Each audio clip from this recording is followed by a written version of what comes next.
ವಿಧಾನಸಭೆಯಲ್ಲಿ ಅಬಕಾರಿ ಇಲಾಖೆಯಲ್ಲಿ ನಡೆದಿರುವಂತಹ ಲಂಚಾವತಾರ ಪ್ರಕರಣಕ್ಕೆ ಸಂಬಂಧಪಟ್ಟ ಹಾಗೆ ಚರ್ಚೆ ಆಗ್ತಾ ಇದೆ. ಅಬಕಾರಿ ಲಂಚದ ವಿಚಾರವಾಗಿ ಬಿಜೆಪಿ ನಾಯಕರು ಮುಗಿಬಿದ್ದಿದ್ದಾರೆ. ಅಬಕಾರಿ ಇಲಾಖೆಯಲ್ಲಿ ಭ್ರಷ್ಟಾಚಾರ ತಾಂಡವ ಆಡ್ತಾ ಇದೆ ಅಂತ ಬಿಜೆಪಿ ನಾಯಕ ಸುನಿಲ್ ಕುಮಾರ್ ಆರೋಪವನ್ನ ಮಾಡಿದ್ದಾರೆ. ಈ ಕೂಡಲೇ ಅಬಕಾರಿ ಸಚಿವರ ವಜಾ ಆಗಬೇಕು ಅನ್ನುವಂತಹ, ರಾಜೀನಾಮೆ ಪಡಿಬೇಕು ಅನ್ನುವಂತಹ ಒತ್ತಾಯವನ್ನು ಕೂಡ ಮಾಡಲಾಗಿದೆ. ಅಬಕಾರಿ ಇಲಾಖೆ ಅಕ್ರಮದ ಬಗ್ಗೆ ಇವತ್ತು ವಿಧಾನಸಭೆಯಲ್ಲಿ ಪ್ರಸ್ತಾಪಿಸಿದ್ದಾರೆ ಬಿಜೆಪಿ ನಾಯಕರು. ಕೇರಳ, ತಮಿಳುನಾಡು, ಅಸ್ಸಾಂ ಚುನಾವಣೆಗೆ ಇಲ್ಲಿಂದ ಈ ಹಣವನ್ನ ಸಾಗಿಸಲಾಗಿದೆ ಅನ್ನೋದು ಅವರ ಆರೋಪ. ಅಬಕಾರಿ ಲಂಚದ ಹಣವನ್ನ ಚುನಾವಣೆಗಾಗಿ ಕಳಿಸಲು ಪ್ಲಾನ್ ಅನ್ನ ಮಾಡಿಕೊಳ್ಳಲಾಗಿದೆ. ಅದಕ್ಕಾಗಿ ಅಬಕಾರಿ ಇಲಾಖೆಯಲ್ಲಿ ಇಷ್ಟು ದೊಡ್ಡ ಮಟ್ಟಿಗಿನ ಭ್ರಷ್ಟಾಚಾರ ನಡೀತಾ ಇದೆ. ಅದಕ್ಕೆ ಸಂಬಂಧಪಟ್ಟ ಹಾಗೆ ಒಂದು ಆಡಿಯೋ ಹೊರಗೆ ಬಿದ್ದರೂ ಕೂಡ ಇಲ್ಲಿಯವರೆಗೂ ಕ್ರಮ ಆಗಿಲ್ಲ. ಇದು ಯಾರ ರಕ್ಷಣೆಗಾಗಿ ನಡೀತಾ ಇರುವಂತಹ ಕೆಲಸ ಅನ್ನುವಂತಹ ಪ್ರಶ್ನೆಯನ್ನ ಬಿಜೆಪಿ ನಾಯಕ ಸುನಿಲ್ ಕುಮಾರ್ ಎತ್ತಿದ್ದಾರೆ.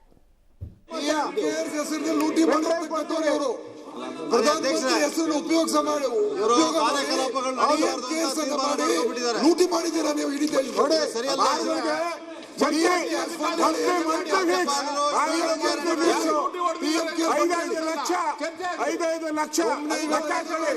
ಪಕ್ಷ ನಾಯಕರು 5 ಲಕ್ಷ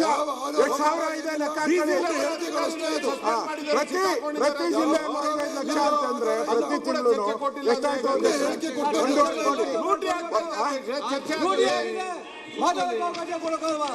ಚರ್ಚೆ ಬೇಕು. ಅಧ್ಯಕ್ಷರೇ, ಅಲ್ಲಲ್ಲ